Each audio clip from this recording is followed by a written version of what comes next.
মহাকর্ষ অধ্যায়টা পড়ছিলাম 7টা লেকচারের মতো। এখন অফলাইনে এই 7টা লেকচার হয়তো 7টা লেকচার লাগবে না, হাইয়েস্ট গেলে 5টা লেকচার লাগতে পারে। কিন্তু অনলাইনে যখন আমরা মহাকর্ষ অধ্যায়টা পড়ি তখন আমি একেবারে সরাসরি মহাকর্ষ সূত্রে চলে গেছিলাম।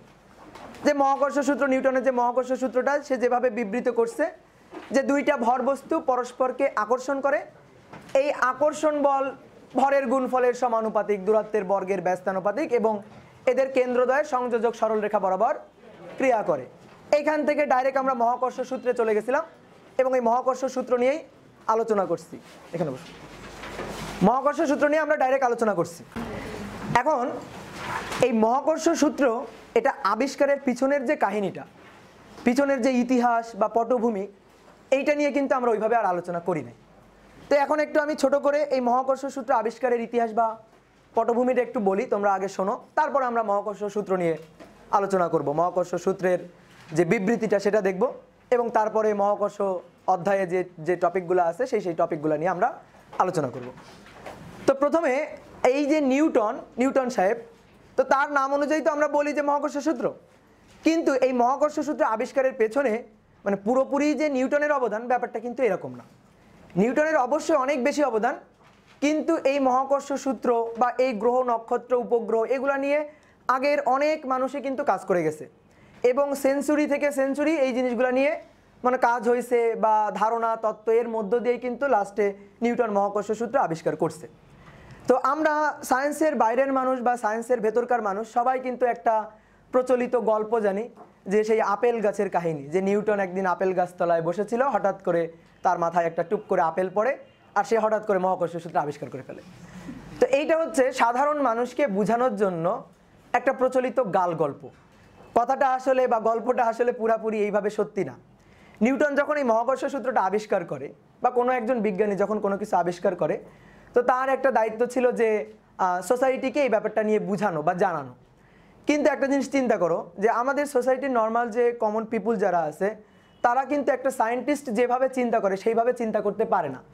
একটা সায়েন্টিস্ট যেভাবে দূরদৃষ্টি সম্পন্ন ক্ষমতা রাখে একটা জিনিস বিচার বিশ্লেষণ করার, সেরকম কিন্তু নর্মাল আমাদের সোসাইটির কমন মানুষগুলো রাখে না।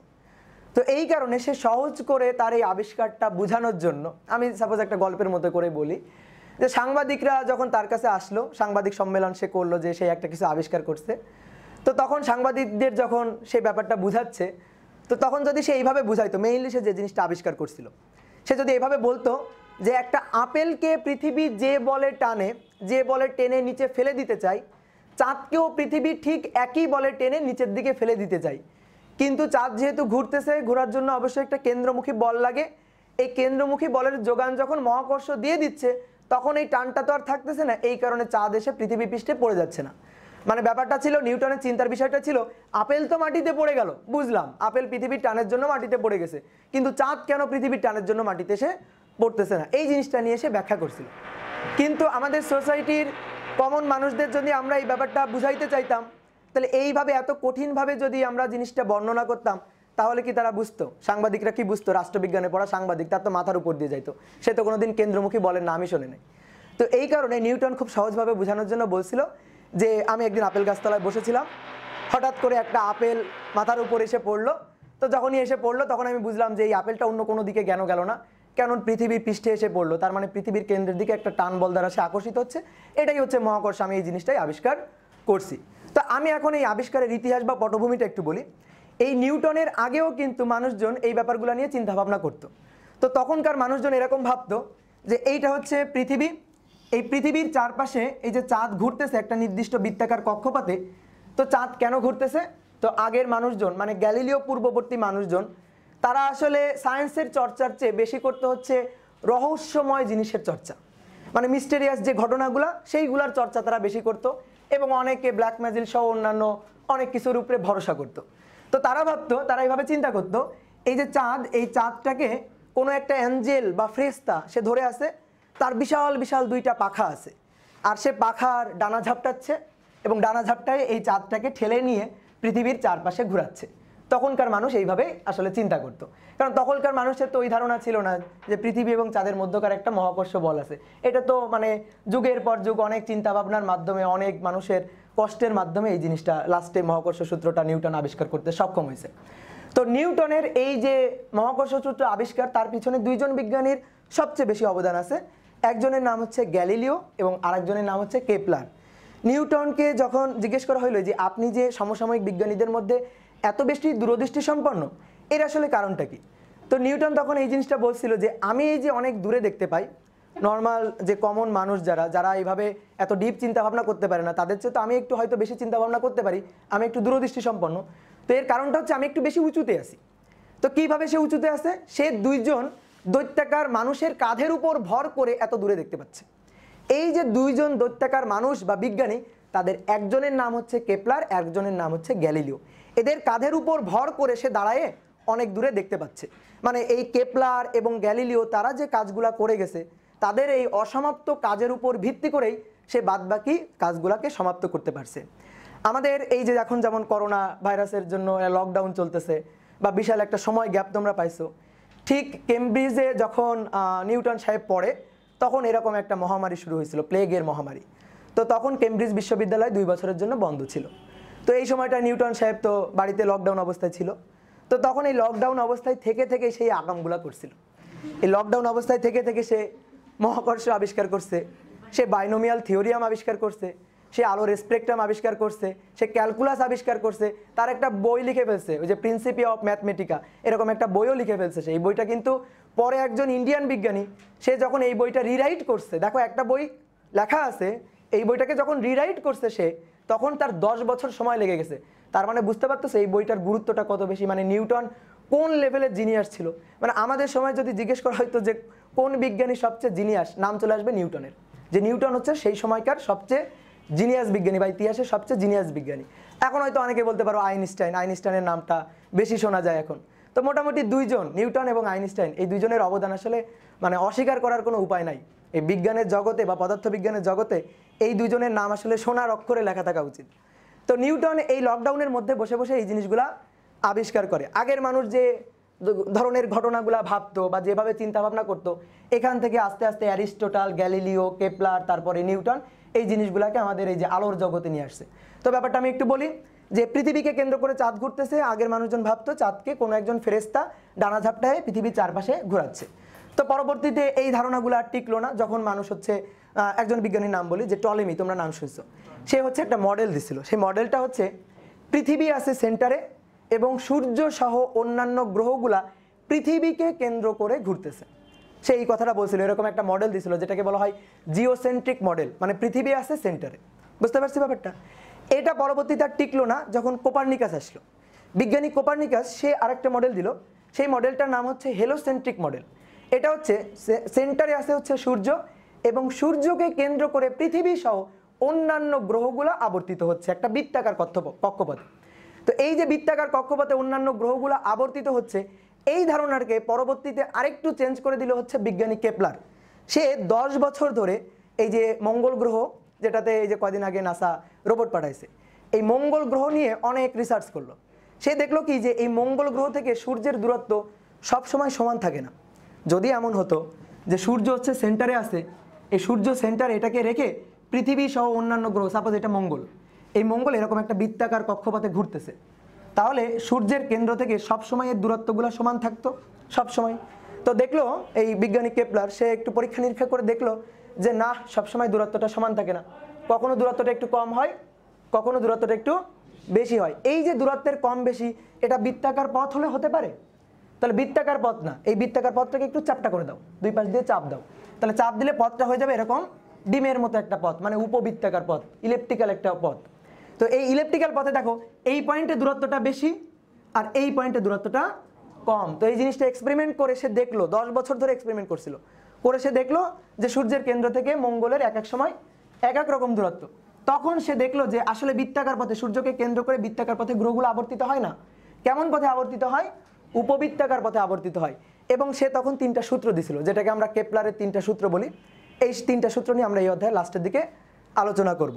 তো বিজ্ঞানী অ্যারিস্টটল বা গ্যালিলিওর নামটা এখানে কিভাবে আসতেছে, এটা হচ্ছে এই যে সৌরজগতের মডেল টডেল সম্পর্কে আমি একটু ধারণা দিলাম তোমাদের। তো তার মধ্যে আরেকটা কথা বলি, একজন বিজ্ঞানী আছে, নাম হচ্ছে ব্রুনো। তো একে পোড়ায় মারছিল, তোমরা হয়তো জানো। তো তখনকার মানুষ ছিল হচ্ছে কি, যারা খ্রিস্টান যাজক যারা ছিল তারা বেশ মনে করো যে একটু বেশি ফ্যাসিস্ট ছিল। তো তারা নিজেদের মত, এই নিজেদের মত বা নিজেদের যে বিজ্ঞানীগুলো আছে তাদের মতামতের বাইরে অন্য কোনো মত গ্রহণ করতে চাইতো না। নিজেদের মানে দলের যে দার্শনিকগুলো তাদের মতামতের বাইরে অন্য কোনো মতটাকে মেনে নিতে পারতো না। বর্তমানেও মানুষ পারে না, তোমরা জানো, বর্তমানেও মানুষ দেখছো যে নিজের মতের বাইরে অন্য কোনো মত আর গ্রহণ করতে পারে না। আর যদি অন্য কোনো মত কেউ দেয় তো তারা ধরো মারো কাটো কিছু একটা হয় আর কি। তো তখনকার সময় এই জিনিসটা চলতো। তো বিজ্ঞানী ব্রুনো সে হচ্ছে এই জিওসেন্ট্রিক মডেল, যেটা আর কি বিজ্ঞানী টলেমি দিছে, এটাকে বাতিল করে দিয়ে এই যে কোপার্নিকাস যে মডেলটা দিছে সেটাকে গ্রহণ করতে বলছিল বা সেটাকে সাপোর্ট করছিল। এই কারণে তাকে ধরে পোড়ায় মেরে ফেলছিল, খ্রিস্টান যাজকরা তাকে ধরে পোড়ায় মেরে ফেলছিল। তার মানে দেখো এই যে আমরা আজকে যে বিজ্ঞানটা পাইছি এর পিছনে কিন্তু অনেক বিজ্ঞানীর মনে করো জীবনও উৎসর্গ হয়ে গেছে। তো তারপরও তাকে যখন পোড়ায় মারে তখন সেও বলছিল যে পৃথিবী আসলে সেন্টারে আছে, সূর্যই আসলে সেন্টারে আছে, পৃথিবী চারদিকে আবর্তিত হচ্ছে, একটা বৃত্তাকার কক্ষপথে আবর্তিত হচ্ছে। এই কথাটা কিন্তু সে পোড়ানোর সময়ও তাকে বলছিল যে আমাকে পোড়ায় মারলেও এই যে সত্য, এই সত্য চেঞ্জ হয়ে যাবে না। তো দেখো আজকে আমরা জানি আসলে সত্যটা কি। তো এখন কথা হচ্ছে এর পিছনে বিজ্ঞানী অ্যারিস্টটলের নাম কিভাবে আসে। বিজ্ঞানী অ্যারিস্টটল সে হচ্ছে সর্বহাটের কাঠালি কলা, বুঝতে পারছো? মানে একে পাওয়া যায় না এমন কোনো দর্শনের সেক্টর বা বিজ্ঞানের সেক্টর নাই। সে বুঝতে পারছো পৃথিবীর ইতিহাসে যতজন দার্শনিক ছিল 1 নম্বরে নাম আসে হচ্ছে অ্যারিস্টটলের। এমন কোনো সেক্টর নাই যেখানে তার নাকটা গলে নাই, সব জায়গায় সে নাক গলাইছে। যুক্তিবিদ্যার জনক যদি বলি অ্যারিস্টটল, অর্থনীতির জনক যদি বলি অ্যারিস্টটল, জীববিজ্ঞানের জনক বললে অ্যারিস্টটল, পদার্থবিজ্ঞানের জনক বললে অ্যারিস্টটল, সব জায়গায় অ্যারিস্টটলের নাম আছে। কিন্তু সে পদার্থবিজ্ঞান সম্পর্কে যে কথাবার্তা বলছে আজকের যুগে যদি আমরা এই জিনিসগুলো শুনি তাহলে অনেকের হয়তো হাসি লাগবে। এই কারণে দেখো অ্যারিস্টটলের নাম কিন্তু আমরা বইয়ের পাতায় ওইভাবে পাই না, কিন্তু অ্যারিস্টটল আসলে শুরু করছিল। অ্যারিস্টটল হচ্ছে সর্বপ্রথম এই সম্পর্কে কথাবার্তা বলা শুরু করছে। ম্যাক্সিমামই ভুয়া বলছে, কিন্তু এই ভুয়া যদি না বলতো তাহলে হয়তো এত তাড়াতাড়ি আমরা সত্যি কথাগুলো পাইতাম না, আমাদের হয়তো সায়েন্স আরও 400-500 বছর পিছাই থাকতো। তো সে কি কি কথাবার্তাগুলো বলতো দেখো। সে বলতো যে পৃথিবীর পৃষ্ঠে একটা বস্তু যে পড়ে গেল, সাপোজ এটা হচ্ছে একটা বস্তু, একটা আপেলের কথা চিন্তা করো, আপেলটাকে যদি আমি উপর থেকে ছেড়ে দিই কি হবে? পৃথিবী পৃষ্ঠের নিচে এসে পড়ে যাবে। তো অ্যারিস্টটলকে জিজ্ঞেস করা হলো, ভাই অ্যারিস্টটল বলেন এটা কেন এসে পৃথিবী পৃষ্ঠে পড়ে গেল? তখন অ্যারিস্টটল বললো এটা তো পড়বে, এটাই তো স্বাভাবিক। বুঝতে পারছো? এটা যে পড়ে যাচ্ছে, এটা যে নিচে পড়ে যাচ্ছে, এই পড়ে যাওয়া ভালো করে বোঝো, এই পড়ে যাওয়া এটাই হচ্ছে ন্যাচারাল স্টেট। এই পড়ে যাওয়া এটাই হচ্ছে স্বাভাবিক ঘটনা। সে যদি না পড়ে তাহলে সেটা হবে অস্বাভাবিক। তো সে এরকম একটা নাম দিল, ন্যাচারাল স্টেটের একটা নাম দিল, যেটাকে আমরা বাংলায় অনুবাদ করলে পাই হচ্ছে পবিত্র অবস্থা। মানে প্রত্যেকটা বস্তুই তার পবিত্র অবস্থায় ফিরতে চাই। তো এই বস্তুটা শূন্য এভাবে থাকবে না, একে ছেড়ে দিলে নিচে এসে পড়বে, এটাই তার স্বাভাবিক অবস্থা বা পবিত্র অবস্থা। সেই কথাটা বললো, তাহলে শূন্য থাকলে সে মনে হয় অপবিত্র থাকবে এরকম আর কি। এরপরে তাকে বলা হইলো আচ্ছা ঠিক আছে মেনে নিলাম, বলেন রান্না করার সময় এই যে ধোঁয়া তৈরি হয়, এই ধোঁয়া কেন উপরে চলে যায়? তাই সেই ধোঁয়া তো উপরে চলে যাবে, এটাই স্বাভাবিক, এটাই এর পবিত্র অবস্থা, এটা নিয়ে রাজনীতি করার কিছু নাই। তো সে এইভাবে এই ঘটনাগুলোকে ব্যাখ্যা দিল। অ্যারিস্টটলকে জিজ্ঞেস করা হলো আচ্ছা ঠিক আছে মেনে নিলাম, একটা বস্তু যখন আমি ভূমির উপর দিয়ে গড়াই দিই, এই বস্তুটা তো ভূমির উপর দিয়ে আজীবন গড়াইতে থাকে না, কি হয়? একটু পরে গিয়ে তার বেগের মানটা আর একটু কমে যায়, একটু পরে বেগের মানটা আরও কমে যায়, গিয়ে এক সময় গিয়ে থেমে যায়। জিজ্ঞেস করা হলো বস্তুটা থেমে গেল কেন? তো হচ্ছে ওটা স্বাভাবিক অবস্থায় হচ্ছে থেমে যাওয়া, ও থেমে যাইতে চাই, এটাই হচ্ছে ওর পবিত্র অবস্থা বা স্বাভাবিক অবস্থা। এই কারণে সে একটু পরে থেমে গেছে। এই যে দৌড়াইতেছে বা এই যে গতিশীল আছে, তার মানে অবশ্যই এ অপবিত্র অবস্থায় বা অস্বাভাবিক অবস্থায় আছে, থেমে যাওয়াটাই হবে স্বাভাবিক। তার মানে অ্যারিস্টটলের একটা স্বাভাবিক অবস্থা বলতে আমরা বুঝি স্থির থাকা। অ্যারিস্টটলের যে স্বাভাবিক অবস্থা ন্যাচারাল স্টেট, এটা মানে কোনো একটা বস্তু স্থির থাকা, স্থির থাকলে সে স্বাভাবিক থাকবে, এটা আমি বুঝলি। কিন্তু এই ধারণাগুলোকে এসে চেঞ্জ করে দিল বিজ্ঞানী গ্যালিলিও। বিজ্ঞানী গ্যালিলিও অ্যারিস্টটলের এই বিভৎস ধারণা অন্ধকার জগৎ থেকে আমাদের আস্তে আস্তে বের করে নিয়ে আসলো। গ্যালিলিওর একটা ব্যাপার ছিল যে এইরকম কোনো কিছু ধারণার উপর ভিত্তি করে আমরা ব্যাখ্যা দিব না, আমরা সবসময় ভরসা করব হচ্ছে, বা সায়েন্স যে কাজটা করে ভরসা করে হচ্ছে এক্সপেরিমেন্টের উপর। সে এক্সপেরিমেন্ট করবে, এক্সপেরিমেন্ট করে যা পাবে সেটাই হচ্ছে ঠিক। তো সে কিন্তু এক্সপেরিমেন্ট করে দেখো তৎকালীন সময় একটা জিনিস এক্সপেরিমেন্ট সে করছিল, যেটা তোমাদের আমি গতিবিদ্যা চ্যাপ্টারে বলছিলাম, যে একটা ভারী বস্তু একটা হালকা বস্তু দুইটাকে ওই যে পিসির হেলানো মিনারের যে বিল্ডিংটা আছে ওই বিল্ডিংয়ের উপর থেকে ছেড়ে দিয়েছিল। ছেড়ে দিয়ে দেখলো হ্যাঁ দুইটা মোটামুটি একই সময়ে ভূমিতে এসে পড়ে। সে বিভিন্ন বস্তু নিয়ে এক্সপেরিমেন্ট করছিল, করে সে তখন বলছিল যদি বায়ুশূন্য স্থানে কোনোভাবে এক্সপেরিমেন্টটা করা যায় তাহলে যত ভরেরই বস্তু হোক না কেন, যত হালকা ভারী বস্তু হোক না কেন, দুইটা বস্তু একই সময় এসে ভূমিতে পড়বে। আর এই এক্সপেরিমেন্টটা তোমরা হয়তো কয়েকদিন আগে অনলাইনেও দেখছো, ইউটিউবে বা ফেসবুকে দেখছো, যে ভ্যাকুয়াম স্থানে বায়ুশূন্য করে সেখানে দুইটা বস্তু, একটা পালক আর একটা ভারী বল, দুইটাকে একই সাথে ছেড়ে দেওয়া হয়েছে, দুইটা কিন্তু একই সাথে এসে ভূমিতে পড়ছে। তো অ্যারিস্টটলের এই ভ্রান্ত ধারণা, অ্যারিস্টটলে বলতো যে ভারীটা আগে পড়বে এটাই স্বাভাবিক এবং হালকাটা পরে পড়বে এটাই স্বাভাবিক, এটা নিয়ে রাজনীতি করার তেমন কিছু নাই। এই যে স্বাভাবিক ব্যাপারটাকে মেনে নাও, এর মধ্যে এত কারণ টারণ খোঁজার দরকার নাই। এবং তারপরে অ্যারিস্টটল আর একটা কথা বলতো যে পৃথিবী হচ্ছে স্থির। অ্যারিস্টটলের একটা ধারণা ছিল বা আগের মানুষের একটা ধারণা ছিল পৃথিবী হচ্ছে স্থির, এবং এই জিনিসটা কিন্তু এক্সপেরিমেন্ট করে অ্যারিস্টটল দেখাইছিল যে পৃথিবী স্থির। কি এক্সপেরিমেন্ট দেখো, এই এক্সপেরিমেন্টের মধ্যে তোমরা বুঝতে পারবা যে গলতটা কোথায় ছিল। আমি একটা জাহাজের কথা বলি, মনে করো এটা হচ্ছে একটা জাহাজ। এই যে জাহাজটা নদীতে মনে করো যে একটা বেগ নিয়ে এইদিকে যাচ্ছে, জাহাজের এটা হচ্ছে মাস্তুল, মাস্তুলের উপর তুমি উঠলা, এই উপর উঠে এখান থেকে একটা বলকে তুমি ছেড়ে দিলা, তাহলে বলটাকে তুমি তো স্থির অবস্থা থেকে ছেড়ে দিচ্ছ, কিন্তু এই নৌকাটা বা জাহাজটার একটা বেগ আছে, তাহলে কে গতিশীল? জাহাজটা গতিশীল। বস্তুটাকে তুমি স্থির অবস্থা থেকে ছেড়ে দিচ্ছ, অ্যারিস্টটল বলতেছে কিন্তু কথাটা, এটাকে তুমি স্থির অবস্থা থেকে ছেড়ে দিচ্ছ, তাহলে এটা যেহেতু গতিশীল, তাহলে এই বস্তুটাকে ছেড়ে দিলে এই বস্তুটা কিন্তু যেখান থেকে তুমি ছেড়ে দিচ্ছ সেখানে পড়বে না। কি হবে সেই সময় এই বস্তুটা যখন এসে নৌকার উপর বা জাহাজের উপর পড়বে, তখন কিন্তু ওই সময় কিন্তু এই জাহাজটা একটু সামনের দিকে আগায় গেছে, এটা কিন্তু একটু সামনের দিকে আগায় গেছে, তাহলে পড়বে কোথায়? পড়বে হচ্ছে এইখানে। তাহলে যেখান থেকে ছাড়া হয়েছিল সেখানে পড়বে, পিছনে গিয়ে পড়বে, তাই না? পিছনে গিয়ে পড়বে, কারণ এটা হচ্ছে গতিশীল। সেম ঘটনাটা পৃথিবীর ক্ষেত্রে প্রযোজ্য। মনে করো পৃথিবীর উপর এটা হচ্ছে তোমার বাসার বিল্ডিং, এই বিল্ডিংয়ের উপর থেকে তুমি একটা কামান ফিট করছো, ওই কামান থেকে একটা গোলা খাড়া উপরের দিকে ছুড়ে দিবা, বা একটা বস্তু, সাপোজ একটা বস্তু উপর দিকে খাড়া ছুড়ে দিবা। তাহলে ছুড়ে দিলে আমরা কি দেখি? বস্তুটা যেখান থেকে খাড়া ছুড়ে দিব সেখানে এসে পড়বে। আমার হাত থেকে যদি খাড়া উপরের দিকে ছুড়ে দিই আমার হাতে এসেই পড়বে, এটাই আমরা দেখি, ন্যাচারালি এটাই ঘটে। তো অ্যারিস্টটল বললো যে ন্যাচারালি যেহেতু এটাই ঘটে, কিন্তু যদি পৃথিবী ঘুরতো তাহলে কি হইতো? পৃথিবী এইদিকে ঘুরতেছে, এইভাবে ঘুরতেছে, তাহলে উপরের দিকে ছুড়ে দিলা, বস্তু উপরে গেল, এসে আবার নিচে পড়লো, তাহলে এই যে সময়টা, এই সময় তো পৃথিবী থেমে থাকার কথা না। যদি পৃথিবী ঘোরে তাহলে পৃথিবী তখন ঘুরবে, এইভাবে ঘুরবে, তাহলে এইভাবে ঘুরে গেলে এই কামান বা তোমার বিল্ডিংয়ের ছাদটা সেটা একটু সামনে আগায় গেছে না? সেটা একটু সামনে আগায় গেছে, তাহলে এটা পড়বে কোথায়? বিল্ডিংয়ের পেছনে গিয়ে পড়বে, তাই না? কিন্তু এই ঘটনাটা কি ঘটে? এটা কি ঘটে? তার মানে অ্যারিস্টটল বললো এটা যদি ঘটে না, এটা যেহেতু ঘটে না, তার মানে পৃথিবী স্থির। পৃথিবী যদি গতিশীল থাকতো, ঘুরতো, তাহলে তো এটাই ঘটতো, কিন্তু এটা কি ঘটে? ঘটে না, তার মানে পৃথিবী স্থির। অ্যারিস্টটল কিন্তু প্রমাণ করে দেখালো, কিন্তু অ্যারিস্টটলের প্রমাণের মধ্যে একটা গলদ ছিল। গলদটা হচ্ছে ইনার্শিয়া, জড়তা। সে জড়তার ব্যাপারটাকে ফিল করতে পারে নাই, যেটা ফিল করলো হচ্ছে বিজ্ঞানী গ্যালিলিও। গ্যালিলিও বলল এই যে বস্তুটাকে জাহাজের এই মাস্তুল থেকে যখন আমি ছেড়ে দিলাম, অ্যারিস্টটল বলতেছে বস্তুটাকে স্থির ছেড়ে দিলাম, কিন্তু তুমি একটু দেখো তো জাহাজটা গতিশীল, তাহলে জাহাজের উপর মাস্তুল আছে, সেও গতিশীল, মাস্তুলের উপর তুমি দাঁড়ানো, তুমিও গতিশীল, তোমার হাতে বল আছে, বলটাও গতিশীল, তাহলে বলটাকে যখন ছেড়ে দেওয়া হয়েছে তখন কিন্তু এদিকে একটা বেগ আছে, বুঝতে পারছো? তারপরে তুমি ছেড়ে দিছো, তাহলে বলটা আসলে খাড়া নিচের দিকে নিক্ষিপ্ত বস্তুর মতো আসবে না, কি আসবে? প্রাসের মতো আসবে। তাহলে দেখা যাবে কি যেখান থেকে ছাড়া হয়েছে সেখানে এসেই পড়বে। তোমরা দেখবা কি চতুর্থ অধ্যায়ের বইতে এই চিত্রটা দেওয়া আছে যে প্রাসের মতো, এই বস্তুটা প্রাসের মতো এসে পড়তেছে, তাহলে যেখান থেকে ছাড়া হয়েছে সেখানেই পড়তেছে। কেন? ল অফ ইনার্শিয়ার জন্য। কোন জড়তা? গতি জড়তা। কারণ এই যে জাহাজটা গতিশীল ছিল, তাহলে জাহাজের উপরে যা কিছু আছে সব কিছুই গতিশীল। কেন? ল অফ ইনার্শিয়া, গতি জড়তার জন্য। ঠিক একই কথাটা এখানে প্রযোজ্য। তাহলে পৃথিবীর উপরে এই যে বিল্ডিংটা আছে, পৃথিবী যদি ঘুরে, বিল্ডিংও ঘুরতেছে, বিল্ডিংয়ের উপর আমি আছি, আমিও ঘুরতেছি, তাহলে পৃথিবীর যে কৌণিক বেগ আমারও সেই কৌণিক বেগ। একটা বস্তুকে উপরে ছুড়ে দিলে বস্তুটাকে আমি আসলে স্থিরভাবে উপরে ছুড়ে দিচ্ছি, ব্যাপারটা এরকম না। বস্তুটা কিন্তু অবশ্যই এই দিক বরাবর একটা বেগ আছে। তাহলে বস্তুটা দেখো খাড়া উপরের দিকে যাবে না যদি আমরা এইভাবে চিন্তা করি। তাহলে বস্তুকে ছুড়ে দিছি উপরের দিকে, বস্তুর এই দিকে সামান্য একটু হলেও বেগ আছে, তাহলে এই দুইটার লব্ধি নিয়ে বস্তুটা এই বরাবর যাবে, তারপরে এই বরাবর পড়বে। তাহলে দেখো এই যে বিল্ডিং যেখানে ছিল ওখানেই কিন্তু পড়তেছে, তো তার মানে যে পৃথিবী স্থির তা না, গতি জড়তার কারণে এই ঘটনাটা ঘটতেছে, এবং পৃথিবী বা এই জাহাজটা এরা কিন্তু গতিশীল। তো এই ব্যাপারগুলা প্রমাণ করে দিল হচ্ছে বিজ্ঞানী গ্যালিলিও। বা তোমরা চাইলে একটা মুভি দেখতে পারো, আগোরা।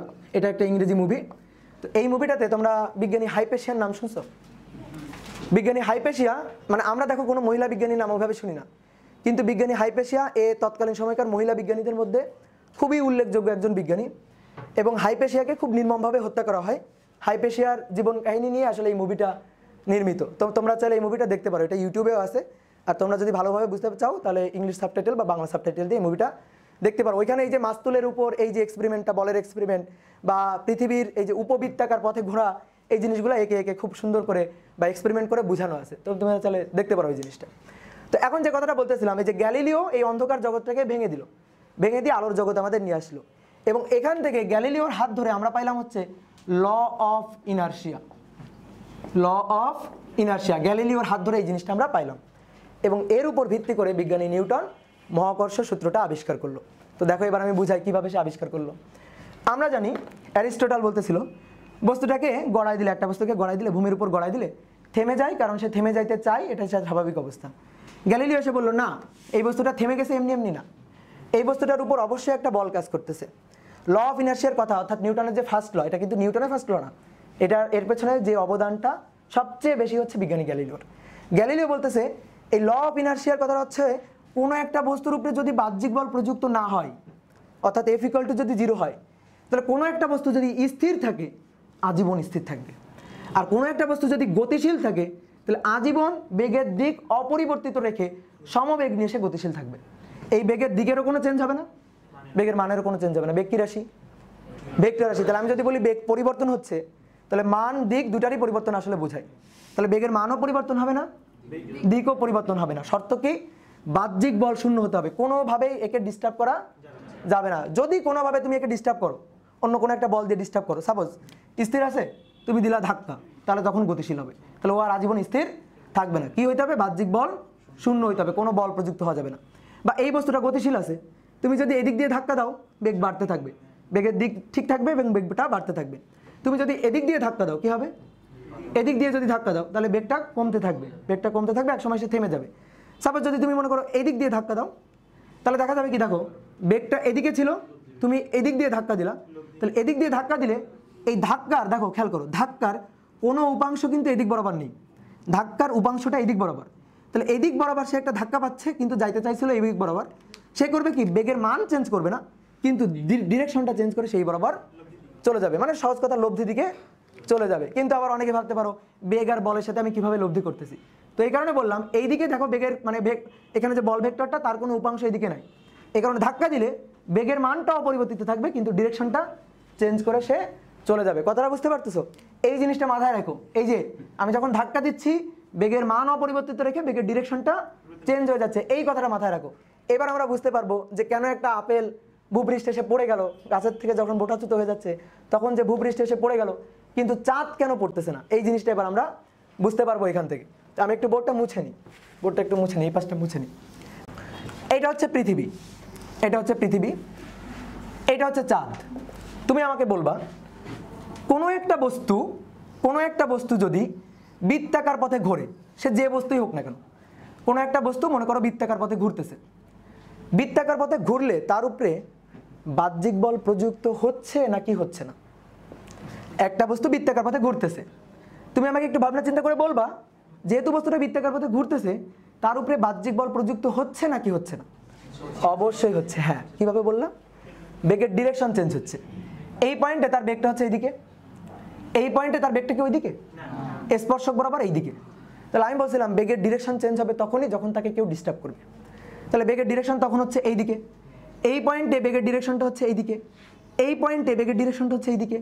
স্পর্শক বরাবর এক এক পয়েন্টে বেগের ডিরেকশন এক এক রকম, মান যদিও সেম থাকে কিন্তু ডিরেকশন চেঞ্জ হচ্ছে না, তাহলে অবশ্যই ওর উপরে বল প্রযুক্ত হচ্ছে, বাহ্যিক বল প্রযুক্ত হচ্ছে, ওকে কেউ না কেউ ডিস্টার্ব করতেছে। এই কথাটা বুঝতে পারলাম যে কোনো একটা বস্তু যদি, আবার বলি, কোনো একটা বস্তু যদি বৃত্তাকার পথে ঘোরে তাহলে অবশ্যই অবশ্যই অবশ্যই ওর উপরে বাহ্যিক বল প্রযুক্ত হচ্ছে, এইটা আমরা বুঝতে পারলাম। এবার পৃথিবীকে কেন্দ্র করে চাঁদ যখন ঘুরতেছে, বৃত্তাকার পথে ঘুরতেছে না, মনে করো এই পয়েন্টে চাঁদের বেগের ডিরেকশনটা হচ্ছে এই দিক বরাবর, চাঁদের বেগের ডিরেকশন। এখন মনে করো এখানে কোনো বাহ্যিক বল নাই, অর্থাৎ F = 0, বাহ্যিক বল প্রযুক্ত হচ্ছে না। তাহলে চাঁদের যেদিকে বেগ আছে বেগ ওই দিকে রেখে এই বস্তুটা আজীবন সরল রৈখিক পথে চলতে থাকবে। এই যে নিউটনের এই যে ল অফ ইনার্শিয়া কিন্তু প্রমাণও আছে, আমি একটু পরে বলতেছি, একটা এক্সপেরিমেন্ট করে আমরা, মানে বাহ্যিকভাবে একটা এক্সপেরিমেন্ট করে আমরা এই জিনিসটা প্রমাণ করতে পারি, একটু পরে দেখাচ্ছি। এর বেগটা এইদিকে এবং এই বরাবরই সে চলতে থাকবে, একটু পরে সেখানে আসবে বেগটা থাকবে এইদিকে, একটু পরে সেখানে আসবে বেগটা থাকবে এইদিকে, একটু পরে এখানে আসবে বেগটা থাকবে এইদিকে। তাহলে এই যে পৃথিবী একা বসে আছে, চাঁদ একে ছেড়ে চলে যাচ্ছে। যদি বাহ্যিক বল প্রযুক্ত না হয়, অর্থাৎ F = 0 হয়, এই ঘটনাটা ঘটবে না? এরকম ঘটনা ঘটে, পৃথিবীকে ছেড়ে চাঁদ চলে গেছে, যায় নাই, কি হয়েছে, ঘুরতেছে, তাই না? তার মানে অবশ্যই F = 0 না, F ≠ 0।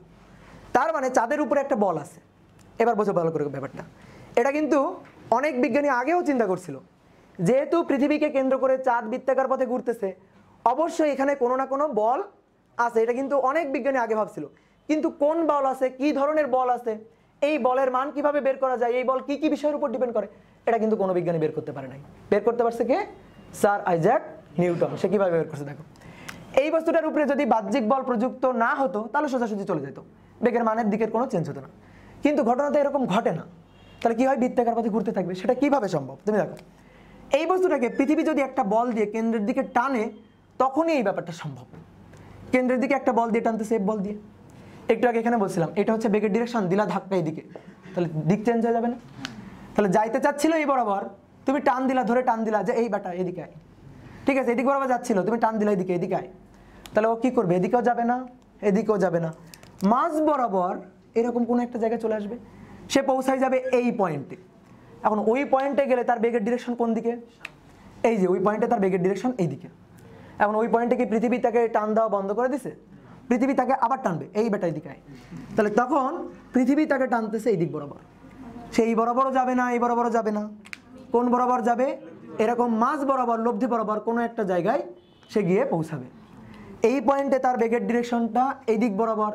পৃথিবী তাকে টান দেওয়া বন্ধ করে দিছে? না, পৃথিবী তাকে তাও কেন্দ্রের দিকে টানতেছে। এদিকেও যাবে না, এদিকেও যাবে না, যাবে কোন দিকে? মাঝ বরাবর এইদিকে, এইখানে সে পৌঁছাবে। এই পয়েন্টে তার বেগের ডিরেকশনটা থাকবে এই দিক বরাবর। পৃথিবী তাকে টান দিচ্ছে এদিক বরাবর কেন্দ্রের দিকে, এদিকেও যাবে না, এদিকেও যাবে না, যাবে কোন দিকে? এই দিকে, এই পয়েন্টে পৌঁছাবে। এবার আর আমার আঁকার দরকার আছে? দেখতে পাচ্ছ কেমন হয়ে যাচ্ছে? এরপরে কোথায়? এখানে। এরপরে কোথায়? এখানে। এরপরে এখানে, এরপরে এখানে, এরপরে এখানে, এরপরে এখানে, এরপরে এখানে। দেখো পথটা কেমন হইলো? একটা বৃত্তাকার পথ। তাহলে এটা হবে তখনই যখন পৃথিবী তাকে একটা বলে টানবে, তার মানে চাঁদের উপর পৃথিবীর একটা বল আছে। এই বলটা, এটাকেই বলা হচ্ছে মহাকর্ষ বল, যেটা নিউটন সাহেব আবিষ্কার করছিল। তো সাংবাদিকদের ডেকে যদি সেই কথা বলতো যে এই চাঁদকে পৃথিবী একটা বলে টানতেছে এবং সে বৃত্তাকার পথে ঘুরতেছে, বৃত্তাকার পথে ঘুরলে কেন্দ্রমুখী বলের যোগান লাগবে, এই কেন্দ্রমুখী বলের যোগান দিবে মহাকর্ষ বল, আমি সেটাই আবিষ্কার করছি, কোনো সাংবাদিক বেটা বুঝতো? রাষ্ট্রবিজ্ঞানে পড়া সাংবাদিক বুঝতো ব্যাপারটা? এই কারণে সে ওরকম এক গল্পের মতো করে বলছিল। ওই একটা আপেল আমার মাথায় পড়লো, আমি ভাবলাম কেন আপেলটা উপরের দিকে গেল না বা অন্য কোনো দিকে গেল না, কেন ভূপৃষ্ঠে আসলো? তাহলে আপেলটাকে পৃথিবী যে বলে টানতেছে, চাঁদকেও কিন্তু পৃথিবী সেই বলেই টানতেছে। আমি এই বলটাই আবিষ্কার করছি, বুঝতে পারছো? এই হচ্ছে ইতিহাস পাতিহাস, ঠিক আছে? ওকে, তো এখন এখানে একটু ম্যাথমেটিক্যালি বলি ব্যাপারটা। কোনো একটা বস্তু বৃত্তাকার পথে ঘুরতে লাগলে অবশ্যই তার একটা কেন্দ্রমুখী বল লাগবে, এফসি। এটা equal to mv² divided by r. আমি চতুর্থ অধ্যায় যখন পড়াই, কেন্দ্রমুখী বলটা যখন পড়াই, একটা কথা বলতে বলতে গলায় ব্যথা করে ফেলছিলাম। সেইটা হচ্ছে এমন কোনো সেক্টর নাই বা ক্ষেত্র নাই যেখানে কোনো একটা বস্তু বৃত্তাকার পথে ঘুরতেছে কিন্তু কেন্দ্রমুখী বলের যোগান ছাড়া। কোনো বস্তু, সে যে বস্তুই হোক, বৃত্তাকার পথে ঘুরতে লাগলে অবশ্যই অবশ্যই কেন্দ্রমুখী বলের যোগান লাগবে। এবং আরেকটা কথা বলছিলাম, কেন্দ্রমুখী বল কখনোই এমনি এমনি তৈরি হয় না। ওই ক্ষেত্রে কোনো না কোনো একটা রিয়েল ফোর্স আছে, নট সুডো ফোর্স, ভুয়া ফোর্স না, সুডো মানে ভুয়া, এটা না, কোনো না কোনো একটা রিয়েল ফোর্স আছে যে ওই ক্ষেত্রে কেন্দ্রমুখী বলের যোগান দিচ্ছে। তাহলে এখন প্রশ্ন হচ্ছে, এই ক্ষেত্রে যেহেতু বৃত্তাকার পথে চাঁদ ঘুরতেছে পৃথিবীকে কেন্দ্র করে, তাহলে অবশ্যই কেন্দ্রমুখী বলের যোগান লাগবে। এই কেন্দ্রমুখী বল mv² ডিভাইডেড বাই আর যোগান কে দিবে? কোনো না কোনো একটা বল দিবে।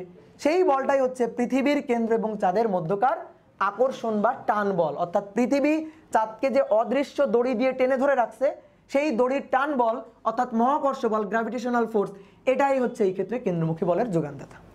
তাহলে বৃত্তাকার পথে ঘোরানোর জন্য কেন্দ্রমুখী বলের যোগান লাগবে। এবার দেখো, খেয়াল করো, আমার পকেটে 100 টাকা আছে, তোমাকে আমি দিয়ে দিলাম, আমার থাকলো কত? 0, আমার আর থাকলো?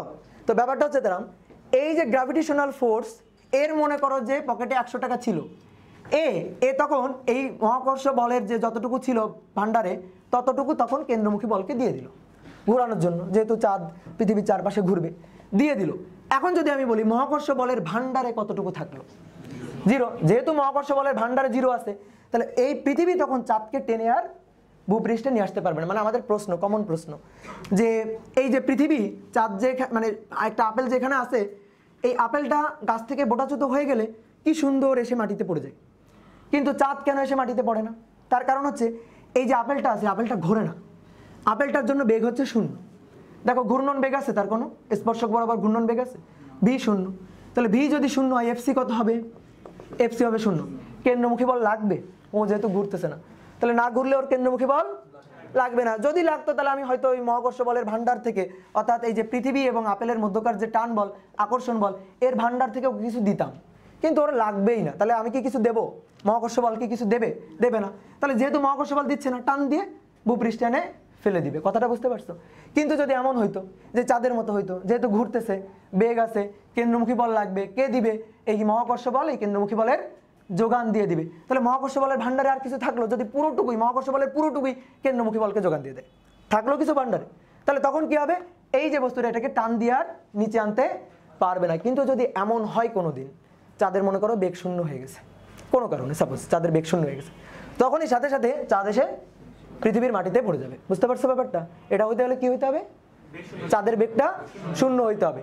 এই যে আপেলটা, এই আপেলটা মনে করো মাটিতে পড়ার আগে ওকে যদি আমি একটা রকেটে পাঠাই, মনে করো যে রকেটের পিছনে আগুন ধরাই দিতাম, মানে জ্বালানি দিয়ে দিতাম, তাহলে ওই রকেট নিয়ে সে চলে যাইতো। স্যাটেলাইট আমরা যেভাবে উৎক্ষেপ করি সেইভাবে এই যে আপেলটা তখন পৃথিবীকে কেন্দ্র করে চাঁদের মতো ঘুরতে থাকতো। মানে আপেলটা হয়ে যেত একটা কৃত্রিম উপগ্রহ বা স্যাটেলাইট। আমরা এই কৃত্রিম উপগ্রহ বা স্যাটেলাইট কিন্তু এইভাবেই নিক্ষেপ করি। আমরা এই যে বঙ্গবন্ধু স্যাটেলাইট উৎক্ষেপণ করতেছি বা বিভিন্ন দেশ বিভিন্ন স্যাটেলাইট উৎক্ষেপণ করতেছে, এগুলা কিন্তু এরকম নীতিই ব্যবহার করে। তো দেখো, এটার জন্য নিউটনের ক্যানন বল এক্সপেরিমেন্ট নামে একটা এক্সপেরিমেন্ট আছে। এক্সপেরিমেন্টটা হচ্ছে এরকম, এই হচ্ছে পৃথিবী, এই হচ্ছে পৃথিবী, একটু বড় করে আঁকলাম। এটা হচ্ছে পৃথিবী। এই পৃথিবীর উপর এইটা মনে করো যে একটা পাহাড়ের চূড়া টুড়া কিছু একটা, এর উপরে উঠে আমি এখানে একটা কামান ফিট করছি। এখন এইখান থেকে যদি একটা গোলা আমি কোনো মতে ফেলে দিই, জাস্ট বেগ শূন্য, কোনো বেগ নাই, কোনো মতে ফেলে দিলে কামানের গোলাটা সোজাসুজি এসে মাটিতে পড়ে যাবে। ঠিক আছে, খাড়া নিক্ষিপ্ত বস্তু হবে নিচের দিকে। এরপরে যদি আমি একটু সামান্য অনুভূমিক বেগ দিয়ে দিই, সামান্য, খুবই কম, 100 metre per second, 50 metre per second, এরকম একটা বেগ, কি হবে এবার ব্যাপারটা বলো তো? সে এসে এই বরাবর এসে এইভাবে টুপ করে পড়ে যাবে। ঠিক আছে, প্রাস হয়ে যাবে। কি হবে? প্রাস। যদি বেগের মানটা আরেকটু বাড়াই, এবার এইভাবে পড়বে। ঠিক আছে, বেগের মান আরেকটু বাড়ালে এভাবে পড়বে। বেগের মান যদি আরও বাড়াই তাহলে এইভাবে পড়বে। বেগের মান যদি আরও বাড়ায়, অনেক বেশি বাড়ায়, তাহলে এরপর হবে কি? সেই রকম একটা বৃত্তাকার পথে ঘুরে যাবে। দেখো তো, এইখান থেকে এই পর্যন্ত এই পথটা একটা বৃত্তাকার চাপের মতো হয়েছে। এই বৃত্তাকার চাপের মতো এই পথে ঘুরতে গেলে কি লাগবে? ইয়েস, কেন্দ্রমুখী বল লাগবে। কেন্দ্রমুখী বল Fc = mv²/r। এর যোগানটা কে দিবে? এই যে কামানের যে গোলাটা আর এই যে পৃথিবী, তাদের কেন্দ্রের মধ্যকার আকর্ষণ বল অর্থাৎ Fg দিয়ে দিবে। তো মনে করে আকর্ষণ বলের আন্ডারে ছিল হচ্ছে 100, পুরা 100ই দিয়ে দিল একে। তাহলে আকর্ষণ বলের আন্ডারে আর কিছু থাকলো? তাহলে পুরাটুকু কেন্দ্রমুখী বলকে দিয়ে দিছে, নে বেটা এবার ঘোর। তাহলে এ তখন কি করবে? এখান থেকে এইভাবে দেখো ঘুরে গেছে, এবার আর মাটিতে পড়ার জায়গা পাবে না। ও তখন হবে কি? যে ঘুরতে ঘুরতে ঘুরতে ঘুরতে যে কামান নিক্ষেপ করছিল তার মাথায় গিয়ে লাগবে।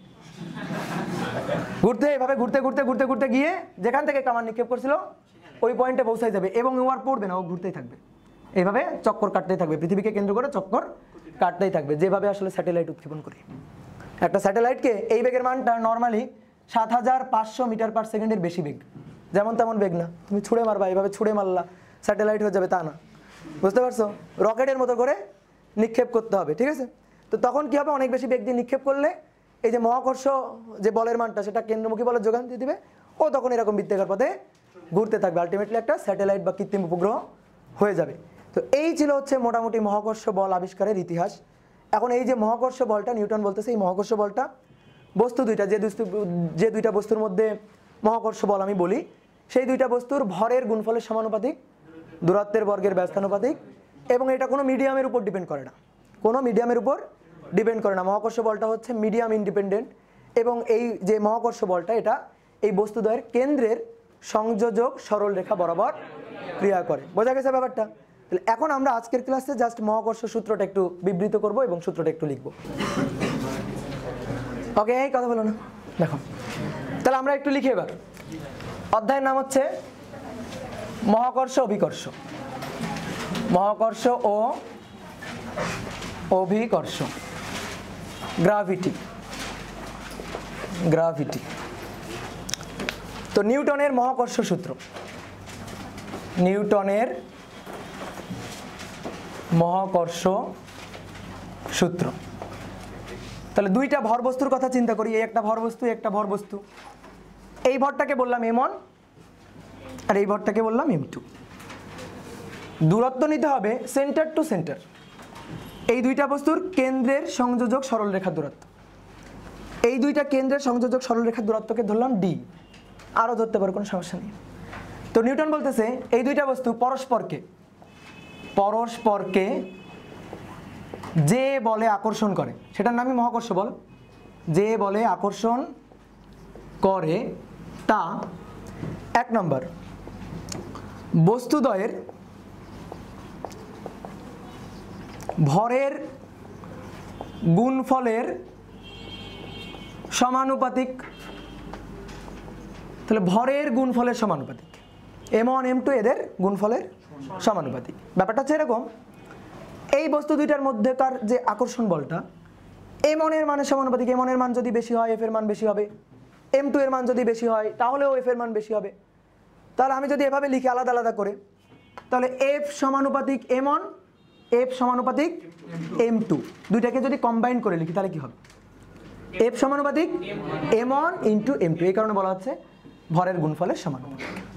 তাহলে ভরের উপর ডিপেন্ড করে এবং ভরের গুণফলের সমানুপাতিক। সমানুপাতিক মানে একটা বাড়লে আরেকটা বাড়বে। গুড। এবার বলতেছে বস্তুদ্বয়ের কেন্দ্রের সংযোজক সরল রেখার দূরত্বের বর্গের ব্যস্তানুপাতিক। দূরত্বের বর্গের ব্যস্তানুপাতিক। তাহলে দূরত্বের বর্গের ব্যস্তানুপাতিক ব্যাপারটা এভাবে লিখতে পারি, f সমানুপাতিক 1/d²। দেখো আমাদের কমন সেন্স অনুযায়ী এইটাই আমরা বুঝি, খুব ভালোভাবেই বুঝি যে বস্তু দুইটার মধ্যবর্তী দূরত্ব যত বেশি হবে এই আকর্ষণ বলের মানটা তত কমবে। এটা কমন সেন্স, যত দূরে যাবে আকর্ষণ বলের মানটা তত কমবে। আচ্ছা আমার প্রশ্ন হচ্ছে, দূরত্বের ব্যস্তানুপাতিক বুঝলাম, দূরত্বের বর্গের ব্যস্তানুপাতিক কেন? এমনও তো হতে পারতো দূরত্বের বর্গমূলের ব্যস্তানুপাতিক, দূরত্বের ঘনয়ের ব্যস্তানুপাতিক হতে পারতো না? এখানে দূরত্বের বর্গের ব্যস্তানুপাতিক কেন? ব্যাপারটা হচ্ছে যে কোনো প্রাবল্য, ইন্টেন্সিটি, দেখো মহাকর্ষ প্রাবল্য বা তড়িৎ প্রাবল্য মানে কি? তড়িৎ প্রাবল্য মানে হচ্ছে একক চার্জের উপর বল, এটাকে বলা হয় তড়িৎ প্রাবল্য। 9 10-এ পড়ছো না? আর যদি মহাকর্ষ প্রাবল্য বলি তাহলে একক ভরের উপর বল। তাহলে এই যে বল এটাই তো এক ধরনের প্রাবল্য, বা প্রাবল্য এটাই তো এক ধরনের বল। তাহলে যে কোনো প্রাবল্য এইগুলো আসলে দূরত্বের সাথে বর্গের ব্যস্তানুপাতিক সম্পর্কযুক্ত হয়। তো আমরা একটা উদাহরণ হিসেবে দেখাতে পারি, তোমরা লিখবা না, জাস্ট আমি উদাহরণটা দেখাচ্ছি, এগুলো আমরা পরবর্তীতে আরও দেখাবো। মনে করো আলোক প্রাবল্য, আমরা মহাকর্ষীয় প্রাবল্য বা তড়িৎ প্রাবল্যের কথা বলতে পারি, কিন্তু এগুলো তো দেখতে পারি না। আমরা শব্দ তরঙ্গের প্রাবল্যের কথা বলতে পারি, দেখতে পারি না তো। কিন্তু আমরা যেটা দেখতে পারি আলোক প্রাবল্য, আলো দেখতে পারি, তাই না? এই কারণে যেটা দেখতে পারি তার উপর ভিত্তি করে একটা কথাবার্তা আমরা বলি, দেখি। তো মনে করো এটা লিখবা না কিন্তু তোমরা, একটা মোমবাতি, এটা তোমার মনে করো যে ঘরের মাঝখানে জ্বালানো আছে, এটা হচ্ছে মোমবাতির শিখাটা। এখন ঘরটা যদি একটা ঘনাকার ঘর হয়, তাহলে ঘরের মাঝখানে মোমবাতি রাখছো, সেইখান থেকে দেওয়ালের প্রত্যেকটা পয়েন্টের দূরত্ব কি সমান? তাহলে দেওয়ালের প্রত্যেকটা পয়েন্টে আলোর ইন্টেন্সিটি, আলোর প্রাবল্য এটা কি সমান হবে? না। তাহলে আমি তোমাকে বললাম যে আলোর ইন্টেন্সিটি বা আলোর প্রাবল্য সমান হবে, এইরকম একটা ঘর তুমি আমাকে দাও, কেমন ঘর দিবা বলো তো? বর্গাকার যদি ঘর দাও তাহলে সেটা একটা বর্গাকৃতি ঘনক হলো। তাহলে তাও দেখো কর্নারের দূরত্ব বেশি থাকবে। গোলাকার হলেই কেন্দ্র থেকে সব পয়েন্টের দূরত্ব সেম হয়। তাহলে এরকম মনে করো যে একটা গোলকাকৃতি ঘরের মাঝখানে এটা নিয়ে গেলাম। এবার এই ঘরের প্রত্যেকটা পয়েন্টে কিন্তু আলোর ইন্টেন্সিটি সমান, এটা নিয়ে কিন্তু আমার কারোর সাথে মতবিরোধ হবে না, এটা কিন্তু সবাই মেনে নিবা যে প্রত্যেকটা পয়েন্টে আলোর ইন্টেন্সিটি সমান, কারণ কি কেন্দ্র থেকে দূরত্ব সমান। এখন আমি করলাম কি, এই ঘরটাকে একটু সাইজে বড় করে দিলাম, এই ঘরটাকে সরাই নিয়ে মনে করো আরও একটা বড় ঘর নিয়ে আসলাম। এবার বলো তো এই বড় ঘরের এই দেওয়ালে ওই একই উৎসের জন্য আলোর ইন্টেন্সিটি কম হবে না বেশি হবে? কম হবে। তাহলে এই কথাটা কি আমি বলতে পারি যে এই যে ঘরের এরিয়াটা যত বেশি হবে আলোর ইন্টেন্সিটি বা প্রাবল্যটা তত কম হবে? কেমন সম্পর্ক? তাহলে ইন্টেন্সিটিকে যদি আমি ই দিয়ে বা সাপোজ আই দিয়ে লিখি, তাহলে এটা হচ্ছে এর সাথে ব্যস্তানুপাতিক সম্পর্ক। এ কি? এরিয়া। কার এরিয়া? ঘরের এরিয়া। তাহলে গোলাকার ঘর তো এরিয়া এ কত হবে? 4πr²। πr² তো বৃত্তের ক্ষেত্রফল। তাহলে গোলকের ক্ষেত্রফল কি? 4πr²। 4π তো কনস্ট্যান্ট, ওকে বাদ দাও। তাহলে এবার তুমি বলো ইন্টেন্সিটি বা প্রাবল্য আর এর সাথে কেমন সম্পর্ক? বর্গের ব্যস্তানুপাতিক। এই কারণে সব জায়গায় দেখবা ইন্টেন্সিটি বা প্রাবল্য বা বল যখন আসবে তখন সম্পর্কগুলো দূরত্বের বর্গের ব্যস্তানুপাতিক হবে। আমি উদাহরণ হিসেবে বলি, তুমি চার্জের ক্ষেত্রে বল দেখছিলা F = 1/4πε0 Q1 Q2/r²। এই যে কেন আর এর সাথে কেমন সম্পর্ক, বর্গের ব্যস্তানুপাতিক হয়েছে। তোমরা কি একটা জিনিস ভাবো যে এখানে এটা তো পড়ছো 99 পড়ছে না, এখানে 4 পাই কেন আসলো, 2 পাই 3 পাই তো আসতে পারতো, 4 পাই কেন আসলো, ওই দেখো ওই যে 4 পাই গোলকের ক্ষেত্রফল 4 পাই আর স্কয়ার, এই কারণে আসলে 4 পাইটা আসলো। এই কারণে ইন্টেন্সিটি প্রাবল্য সবকিছু গোলক তলের ক্ষেত্রফলের ব্যস্তানুপাতিক। আমি বলতে পারো ভাই আমি বর্গাকার তলটা কেন নিলাম না, বর্গাকার দেওয়াল কেন নিলাম না, কারণ বর্গাকার বা ঘনাকার হলে এই কেন্দ্র থেকে প্রত্যেকটা পয়েন্টে সমান দূরত্বে থাকে না। তা আমি যদি বলি আমাকে এমন একটা এরিয়া দাও যার কেন্দ্র থেকে প্রত্যেকটা পয়েন্টের দূরত্ব সমান, কেমন এরিয়া দিবা আমাকে, অবশ্যই গোলাকার এরিয়া দেওয়া। বুঝতে পারছো এই ব্যাপারটা? তাহলে এই জিনিসটা জাস্ট একটু মাথায় রাখো, এগুলো আমরা পরবর্তীতে আরও দেখবো, ভবিষ্যতে আরও দেখা হবে, অন্যান্য চ্যাপ্টারও দেখা হবে। তাহলে এই হচ্ছে একটা কথা। আর একটা কথা হচ্ছে এই বল, এই মহাকর্ষ বল, এই বল বস্তুদ্বয়ের কেন্দ্রের সংযোজক সরল রেখা বরাবর ক্রিয়া করে, কেন্দ্রের সংযোজক সরল রেখা বরাবর ক্রিয়া করে। মানে অনেকের কাছে মনে হইতে পারে ব্যাপারটা এরকম যে এটা হচ্ছে m1 ভর, এটা হচ্ছে m2 ভর, তাহলে এটা এর কেন্দ্র, এটা এর কেন্দ্র, তাহলে বল কাজ করে মনে হয় এইভাবে, এভাবে মনে হয় বল কাজ করে। তো এভাবে বল কাজ করে না, কিভাবে কাজ করে, কেন্দ্রদ্বয়ের সংযোজক সরল রেখা বরাবর বলটা কাজ করে। ঠিক আছে, এখন অনেকের একটা সমস্যা আছে ভাই তীর চিহ্ন কেমনে দিব, তীর চিহ্ন কেমনে দিব, দেখো খেয়াল করো তীর চিহ্নটা কেমনে দিব, একটা ভর একটা ভর, এটা m1 এটা m2। এখন আমি যদি m1 এর জন্য, ভালো করে শোনো, m1 এর জন্য m2 এর উপর বল চিন্তা করি, তাহলে আমি এখন এর দলে, এর হয়ে ওর উপর প্রভাব বিস্তার করতেছি, ওর উপর বল চিন্তা করতেছি, তাহলে আকর্ষণ বল তো মহাকর্ষ বল কিন্তু সর্বদাই অ্যাট্রাকটিভ ফোর্স, এটা কিন্তু রিপালসিভ ফোর্স না। তড়িৎ বল কিন্তু অ্যাট্রাকটিভ হতে পারে, রিপালসিভ হতে পারে, আকর্ষণ বিকর্ষণ দুটাই হতে পারে, কিন্তু মহাকর্ষ বল সর্বদাই আকর্ষণ ধর্মী। এই বস্তুর আমি দলে এখন, তাহলে এই বস্তুর হয়ে যদি এই বস্তুর উপর বল চিন্তা করি, আকর্ষণ টানবো না, এইভাবে ধরে টান দিয়ে নিয়ে আসবো না, তাহলে তীর চিহ্নটা এই দিকে। ঠিক আছে, এর জন্য এর উপর বল, এবার আমি এর দল থেকে এর দলে চলে গেছি, বুঝতে পারছো? এই যে মনে করো যে তৃণমূল ছেড়ে বিজেপিতে চলে গেছি। এবার আমি যদি এর জন্য এর উপরে বল চিন্তা করি, এর জন্য এর উপর বল চিন্তা করি, তাহলে আকর্ষণ ধর্মী টানবে এদিকে, এভাবে টানবে, তাহলে তীর চিহ্নটা এবার হবে হচ্ছে এইদিকে। তাহলে এর জন্য এর উপর বলের ডিরেকশন এদিকে, আর এর জন্য এর উপর বলের ডিরেকশন, তাহলে তীর চিহ্ন কিভাবে দিব বুঝতে পারছো? আর এখান থেকে একটা জিনিস বোঝা যায়, সে নিউটনের থার্ড ল, প্রত্যেকটা বল জোড়ায় জোড়ায় কাজ করে। তো দেখো এই বলটা এফ, এই বলটাও তো এফ, তার মানে পরস্পরকে আকর্ষণ করে, এই সেম বলেই তো আকর্ষণ করে, তাহলে এই বলটা এফ হলে এই বলটাও এফ, তাহলে এই বলের ডিরেকশন দেখো পরস্পরের বিপরীত, মান সমান, নিউটনের সেই থার্ড ল, প্রত্যেক ক্রিয়ারই সমান ও বিপরীত প্রতিক্রিয়া আছে, অর্থাৎ প্রত্যেকটা বল জোড়ায় জোড়ায় কাজ করে। এখন আমি এই দুইটাকে যদি এই যে 1 নং সমীকরণ 2 নং সমীকরণ কম্বাইন করি, একসাথে লিখি, তাহলে আমরা এরকম লিখতে পারি এফ সমানুপাতিক m1 m2 divided by D square. সমানুপাতিক চিহ্ন উঠে গিয়ে সমান চিহ্ন দিব, আর এখানে একটা ধ্রুবক আনবো। এখন এই যে ধ্রুবকের ব্যাপারটা, এটা হচ্ছে এই যে বড় হাতে জি দিয়ে লিখি, 9-10ও লিখে আসছো তোমরা, m1 m2 divided by D square. ধ্রুবকের ব্যাপারটা একটু বলি। প্রথম কথা হচ্ছে কেন ধ্রুবক দিব, কারণ দেখো একটু খেয়াল করো, সমানুপাতিক মানে একটা বাড়লে আর একটা বাড়ে, যখন আমি সমান করব অর্থাৎ সমান চিহ্ন দিব, তখন কোনো না কোনো পাশে কিছু গুণ ভাগ করতে হবে। মানে দেখো একটা উদাহরণ দিয়ে বোঝাই, সাপোজ আমার বয়স সমানুপাতিক তোমার বয়স, এখন আমার বয়স 24 বছর, তোমার বয়স 12 বছর, তাহলে আমি যদি দেখো সমানুপাতিক, আমার বয়স বাড়লে তোমার বয়সও বাড়ে, আমি এখানে সমান চিহ্ন দিয়ে লিখবো, তাহলে অবশ্যই এখানে গুণ করার মানে সমান করার জন্য 2 দিয়ে গুণ করতে হবে, এই কারণে কিন্তু একটা ধ্রুবক লাগে। এখন এই যে ধ্রুবকটাই, ধ্রুবক 2 ধরনের হতে পারে, একটা হচ্ছে আরবিটারি কনস্ট্যান্ট হতে পারে, আর একটা হচ্ছে এক্সপেরিমেন্টাল কনস্ট্যান্ট হতে পারে, মানে পরীক্ষা করে কনস্ট্যান্টের মান বের করা যায়, আর একটা হচ্ছে ইচ্ছা মতো আরবিটারি কনস্ট্যান্ট ধরা যায়। যেমন এফ সমানুপাতিক এম এ, নিউটনের যে সেকেন্ড ল, তখন প্রমাণ করার জন্য আমরা কে ইকুয়াল টু 1 ধরে নিয়েছিলাম, ধরে কিন্তু আমরা বলের একক নিউটনের সংজ্ঞা দিয়েছিলাম, ওটা ছিল একটা আরবিটারি কনস্ট্যান্ট। কিন্তু এখানে ব্যাপারটা হচ্ছে এই যে চাঁদ সূর্য বা মহাবিশ্বের দুইটা বস্তু পরস্পরকে কত বলে আকর্ষণ করবে, এটা আমি নির্ধারণ করে দিতে পারি না, আমার হাতে নাই। তাহলে আমরা একটু এক্সপেরিমেন্ট করে দেখবো যে এখানে কোনো কনস্ট্যান্ট লাগে কি লাগে না। তো তার জন্য একটা এক্সপেরিমেন্ট করা হয়, এবং এই এক্সপেরিমেন্ট করেই এই কনস্ট্যান্টের মানটা বের করা হয়।